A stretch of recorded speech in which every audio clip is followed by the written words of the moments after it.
Biaya produksi jangka panjang. Dalam gambar 6.1 di bawah ini dapat kita lihat bahwa pada tingkat output sebesar Q1, biaya produksi total adalah ditunjukkan pada garis K1 TK1 dan tingkat output sebesar Q2, biaya produksi total adalah ditunjukkan pada garis K2 TK2. Hal ini berarti untuk menambah output dari Q1 ke Q2 diperlukan biaya produksi yang lebih besar.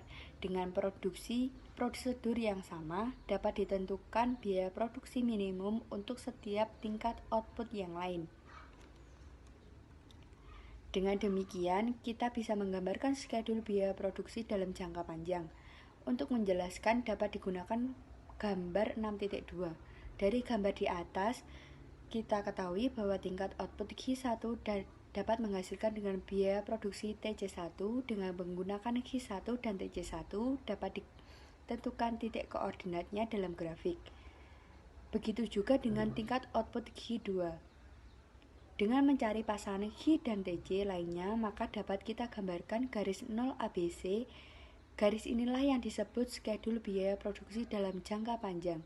Jadi, schedule biaya produksi dalam jangka panjang menunjukkan besarnya biaya produksi dan output yang dapat dihasilkan sepanjang garis perluasan produksi. Ongkos produksi jangka panjang dan perubahan harga faktor produksi.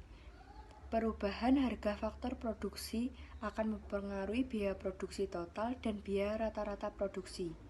Usaha untuk mengganti harga faktor produksi yang meningkat dengan harga faktor produksi yang lebih murah dan memiliki sifat substitusi mungkin saja dilakukan perusahaan.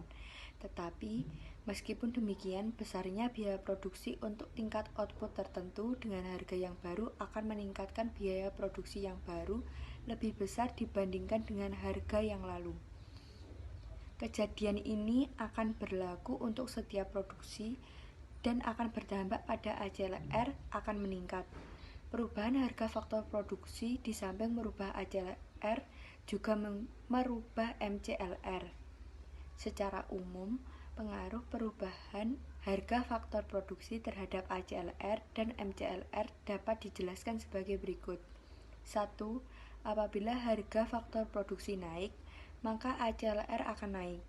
2. Kenaikan harga faktor produksi akan berakibat MCLR menurun apabila faktor produksi tersebut termasuk barang inferior.